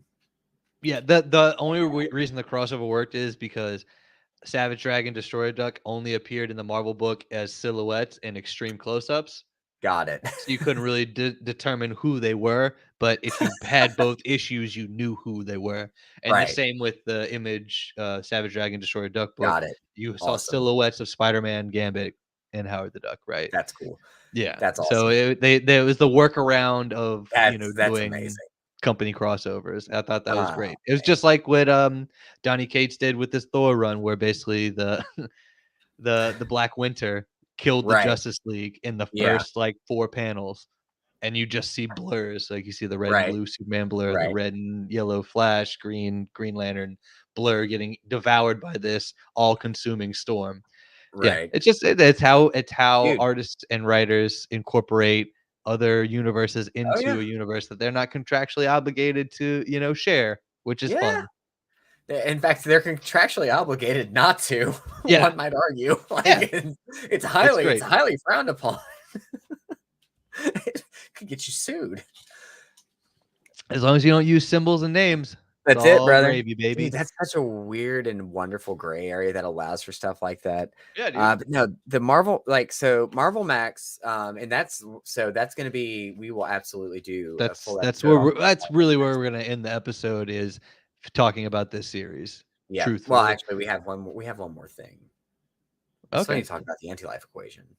No, we're gonna push it. I think I want to do a whole episode. I want to do a whole episode. I'm good with that because I want to finish reading it. I want to finish Google reading anti-life equation, and then you'll be caught up when we do that episode. Yeah. Chapter 5 to be continued. To be TBD. determined. TBD. All right. So Marvel Max was an adult, a very, very adult oriented imprint of Marvel Comics, like very adult. Like we're talking just That's where the boobies, Punisher blood. thrive, baby. Exactly. Boobies, blood, and the F word all over the place. All over it. It was absolutely not for kids and just I see. All right, got you. Like it got started with Alias, which most people will know as Jessica Jones. Like so Jessica Jones, the Marvel Netflix show, her comic run was Alias.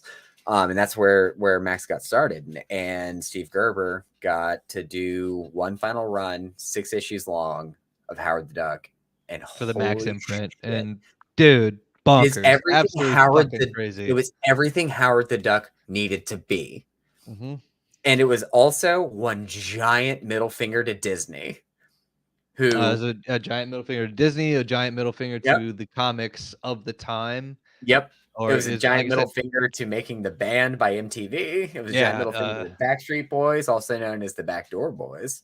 yeah, that was It funny. was so the FU to Disney, which obviously as we touched on years prior, they had to change Howard the Duck's layout because Disney thought he looked too much like Donald. Well, in this book, they just made him a fucking mouse.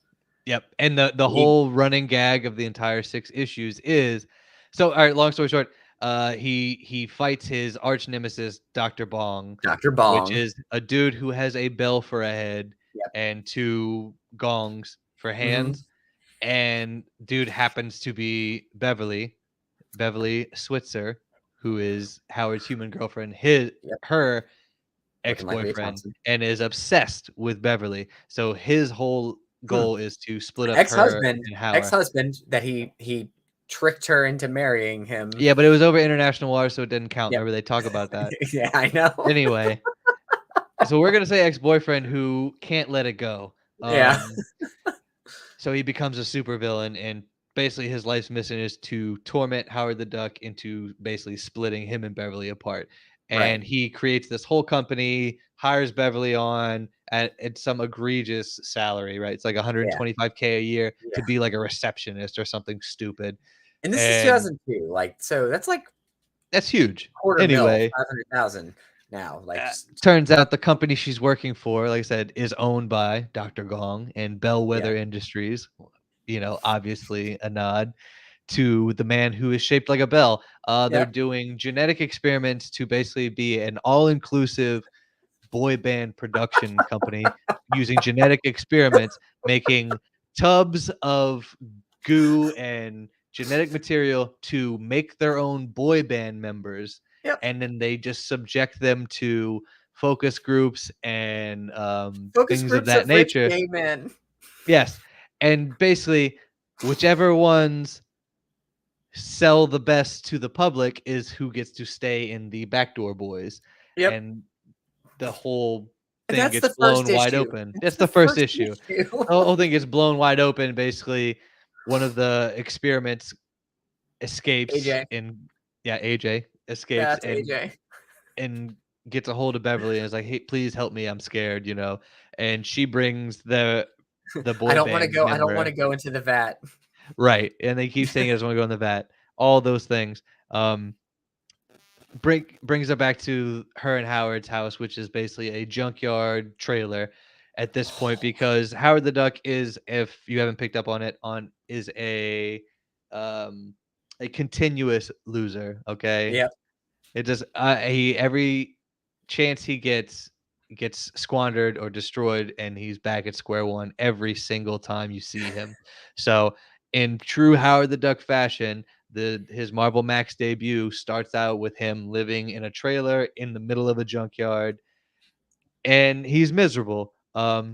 So his girlfriend brings this boy band member, AJ, back to the trailer, and they do their detective skills, right? And figure out that AJ was not held captive, he was created by the company, and they go back to stop him.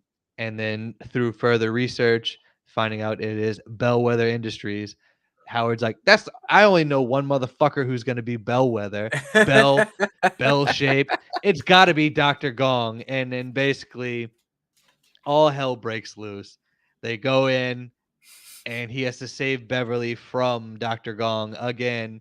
And during the scuffle, Howard falls into a vat of genetic protein material, which they used to make these boy band members, and gets transformed into a giant mouse as opposed to a giant duck. What's even better, so like, and I love it so much because again, like it is absolutely meant to be a middle finger to Disney for what they did to the what they attempted to do to the character. So throughout the entire run, again, 6 issues, not long, but just perfect, the perfect amount. Everybody refers to him as a rat, and the first thing he does is correct him and say, "I'm a mouse." Yeah, like he wants mouse. They want like every issue. It happens no less than 1 or 2 times every issue. He points out, "I'm a mouse." Like, yeah, I'm not a rat. Mouse. I'm a Yep, mouse. I'm a mouse. Like he very really emphasized Gerber mouse. Yeah, Gerber really wanted like people to know, like, hey, we're doing a mouse now, because fuck them. That's why. He's like, it's my last hurrah. Exactly, and you know, I don't know that he knew at the time. So Gerber passed away in 2008. 2008. So I don't know that he knew for a fact it was his last hurrah, but he was probably at that point in time just, you know, like, hey, you know what? He was I'm in his late old. 50s when he wrote this. He was because he was only aging. 60 years old when he passed. Right. You know? Yeah. So it was his last hurrah, and the entire thing is a love letter to taking the piss out of characters in comics and everything that, like, you know, we were talking before and Dan mentioned, like, everything that was wrong with comics at the time, everything that was just getting out, like, just everything that was wrong with the world. Yeah. Because let me tell you right now, a white fat allegory for Oprah is the final villain, essentially. And her name is Ypres. And we have a Dr. Phil allegory. We've got we have Hellboozer. Yep. We have the Doucheblade makes an appearance, which is a wonderful spin on Hellblade. Witchblade. Yeah. Witchblade, sorry. Yeah. And like it is really just taking the piss and out of comics in general. Yeah. Yeah. And it's funny because Steve Gerber always wrote his books more geared, like more tongue-in-cheek, more subliminal towards an adult audience, right? But he actually gets to do it in the Max title, and he gets to go balls to the wall, no censoring, no nothing, right? None. You know, full out, like, I mean, the story basically ends. It's him trying to figure his way after becoming a mouse and trying to figure out his way to come back to being a duck. You know, that's like the mission of the whole story, right? Is that, and it ends essentially after basically going through this parody hell house, right? It was the what do they call it again? It's the it's the fuck. It was Cain and Abel's house. It was but it's Cain is the halfway house of the halfway house, of mystery, right? So which is a play the boarding house of mystery. Boarding house of mystery. Thank you. Yeah, and it's basically a play on the House of Mystery, which is DC's like secret house in a pocket universe where all the magic characters go to hang out. That's like really like Zatanna, Hellblazer, Raven, etc. Oh my gosh, hang dude, out Spider that Jerusalem house. though. You mean Splatter Gamora? We're not gonna be using their real names, but my bad. Splatter Gamora is a parody of Spider Jerusalem. For those not in the know, Transmetropolitan is one of the it's up there on the top 10, top 20 list of comics you need to read. Basically, he's like Hunter S. Thompson of the future, and he's like this gonzo journalist, and it's a very it's an amazing Vertigo book. I think it's great. I don't necessarily not a fan of the writer anymore after certain things have come out about him and his personal shit, but sometimes separating the art from the artist, I guess, as the story, that story is phenomenal. And I'm gonna leave it at that. I'm not gonna talk anymore about Spider Jerusalem and Transmetropolitan, but they team up with a parody of that character, and it's basically him with a bunch of Marvel tattoos and stuff all over him, which is hilarious Yeah. considering he's a DC character. Um, and they team up to fight Ypra, which is just Ypra. Well, basically so she's the white Oprah, and White Oprah. they touch on a parody of the Preacher storyline too. Yep. Yeah, Yep. Deuteronomy comes down and yeah. As opposed to Genesis, it's yeah. Deuteronomy, Yep. Oh, and dude, it's too good. It's too good. it's completely outrageous. But basically, long story short, with the story is he defeats Ypra and Deuteronomy, and basically smokes the cigar of Sigmund Freud, The Sigmund Freud, and which is it kills which has a him, oh, dude, it's and so it good. kills him, and he gets sent to basically a purgatory of sorts, Yep. and has a conversation with God, and that's the Yeah. last issue. Last issue is Yeah. him having a conversation with God, basically asking, why are we here? Are all the things happening to me that are Right. happening, essentially? And it's And such a it's really it's a touching, it's touching in a lot of ways. Like it is heartfelt because you also have to feel like Steve Gerber actually put a lot of his own everything an artist, writer, like art is always an expression of the internal feelings of the person expressing it. So when a writer writes a story, if it's a good story, if it's a subpar story, even like if it's a story that you read and you feel something, that means that they put a part of themselves in it. And yeah, 100%. you have to imagine that Steve Gerber wrote this book. He's for the first time able to actually like express all of himself, like his truest self. You have to feel like that was an allegory for him. Like he's sitting there like wondering, why was this journey so hard? Like why was it so hard for me to just be able to do this thing that I loved? Why did the company that I trusted in shit on me? Why? Right. Why is this all happening to me? And he was able to just say all of that without actually saying it. Like, why is it so hard to be a duck? Yeah, Why is it so and hard to be a that's writer? Like, why why can't is we it just so write hard to things? be a duck, man? Dude. That's a good one. That's a goodie. Yeah. Um, man, I really enjoyed that story Yeah.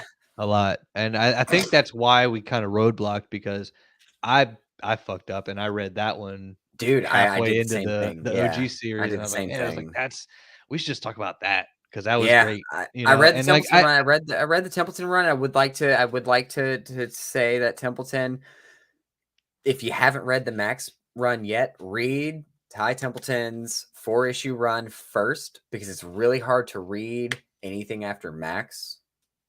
right. Especially if you're super familiar with the OG series, like the Yeah. original Howard the Yeah. Duck series. It is in that same vein for sure, but just reading the Max run and getting to experience this character the way that the creator needed. Like, so, my wife is I love her to death. She's not she loves a lot of comic book movies. She loves Tobey Maguire Spider-Man, stuff like that. And one of the things that we talk about a lot, and she has a difficult time with, because she believes that the creators of the characters should be the ones writing the characters, period. So when I explained to her, Not how like, it oh works, yeah, yeah. no, we have all these characters and they've been written for years and years, and she's like, well, why? Like, why don't new people just come up with their own? I'm like, that's a great point. It's Like, more complicated than that, it is. because you got a bunch of Yeah, old heads that don't wanna try right. anything new, Exactly. But but also but wanna at the same complain when time, the main characters or major IPs pass the mantle right, to someone else, exactly. So especially of a but person of color or minority. They get real right, upset about dude. that. Oh, of Cool. course. But no, but she, Fucking and I crybabies. get, of course I get all like irritated about it, but she brings up a really good point. Like, yes, like these creators should be able to write these stories for these characters, period. And to have Gerber like get to finish out by writing the most honest and true story he's ever written for his character, and it can't be topped. Like, It's a there will proper never bookend for it everything he's is. done with that character. Like, Exactly. I and it's crazy because, I mean, what, he wrote it 6 years or 7 years before he passed away? Like, Right. I mean, I don't think there's no way he knew that, his end was imminent, right? But at the No, same not point, like, necessarily, but talk about, like, a proper bookend to a character that he created and fought so hard for. Right. I mean, you could. I'm sure there's arguments all over the place about it being a fruitless endeavor, considering all the paperwork he signed, being in Marvel, right? But he just felt so strongly about that character and what that character meant to him, and the fact that he nurtured this character into what he became, Right. and to And I end it mean, out like that. Because I mean, like, honestly, there could be no more Howard the Duck stories after that, and I think I would have been totally fine with it. I think I would have been better off. I mean, I love Chip Zdarsky, and I will read his run because I owe it to my fandom of the character and the Yeah. writer Well, to and read that. But Zdarsky is you know, amazing, but yeah, I but don't know.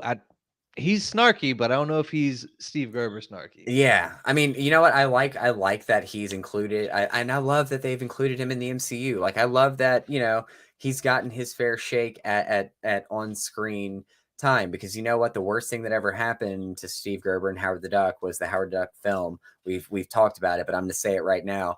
I did not watch it leading up to this because I didn't want to fucking do that to myself. I didn't want to do that to my love for the character. I didn't want to do that for my love I to refused to Gerber. watch it too, and it Yeah, just like I I didn't. wasn't gonna. Well, so okay, I refused to watch it because it wasn't free. I refused to pay to watch it. If it would have been available for Bingo. streaming, I would have thrown it on. I would have suffered through it. It's a 90-minute movie. It's bad. Yeah, Leah Thompson's in it. I do love her, but she is a total babe in that movie. she is absolutely. But no, dude, I'm not going to do it because the character deserves so much better, and we got it. We got it. We got Yeah, Seth. We got Seth Green. Seth Green gets to voice him, and Seth Green just loves comics, and in it's fandom, fun. man. Like, I It mean, is, if dude. you watch anything or just follow him as a artist, it's like Right? Yeah. he is the biggest dork. Dude, I mean, he's Robot Chicken. Robot Chicken Enough is said. him playing with action figures. Yeah, I It's just mean, him playing with action figures. His and own action I think he's figures. great. I think he's great. Yeah. I can't think of So anybody else. Like, I mean, now that we have him as the voice of Howard, I don't think yeah. anybody modern that No. would play him. And that speaks volumes. But no, like the Marvel Max Howard the Duck series is a must read. If you like comics, if you like Howard the Duck, you need to read it. If you love If Howard the you Duck like and you haven't read it yet, you need to read if you it. like comedy, man, if you Yes. like just a fun story that'll make you kind of Yes. think about things in a different way. And I'm not Right. saying it's this big profound thought piece. It's It's a humanoid duck yeah. quan wondering why he is the way he is and why he Yes. exists in our world. Yes, I It's a mean, I'm giant boiling down to existential crisis. very bare bones, but it's fun. It's good. Yeah. I I love it. I love the hit. I love the character, and I'm Right. glad Steve Gerber created him. Me too, man. Me too. And I'm glad, and you know what? And I'm glad again, like I cannot speak enough on this 6 book run. I'm glad Steve Gerber got the chance to actually express himself. Truly, Yeah, like uncensored, nothing holding him back. He just nothing got to stopping him. unleash everything And he for his did character. so to bookend that. So um, he wrote the Helmet of Fate Zoriel one shot, continuing. It was a continuation of Doctor Fate serial and the Countdown to Mystery limited series for DC Comics, and he wrote that up to the time of his death. Yeah. So that was all he did after that. Like he did. He he wrote Howard the Duck up until just about the very end, and then he wrote Hard Time, which was another DC book for Vertigo. Yeah. But It's he about the or kid that goes to finished up prison. his Yeah. stuff. Yeah. But no, I mean, one of the very last things he got to do was show himself to the world as he wanted to be seen. And that is an incredible thing, considering the fact that he did it through the guise of a fucking duck who was transmorgified into a mouse. Yep. And I don't know about you. I think that's a great way to that's a perfect way to end this, dude. This I is agree, my friend. as very heartfelt and Yeah, just such a good story, man. And like it you can is. tell we love this shit. Yeah, I mean, man. but yeah, once again, we're boy wonders. Oh, absolutely. thanks for joining us on your Saturday evening. You could be doing anything else, but you chose to hang out with us. So thank you once again from the bottom of our hearts. And as always, I've been Dan. I've been Trev. You guys have a wonderful evening. We'll see y'all next time. Or a week after next. Yeah, week after next. Time. Yeah. Sorry, I get weird.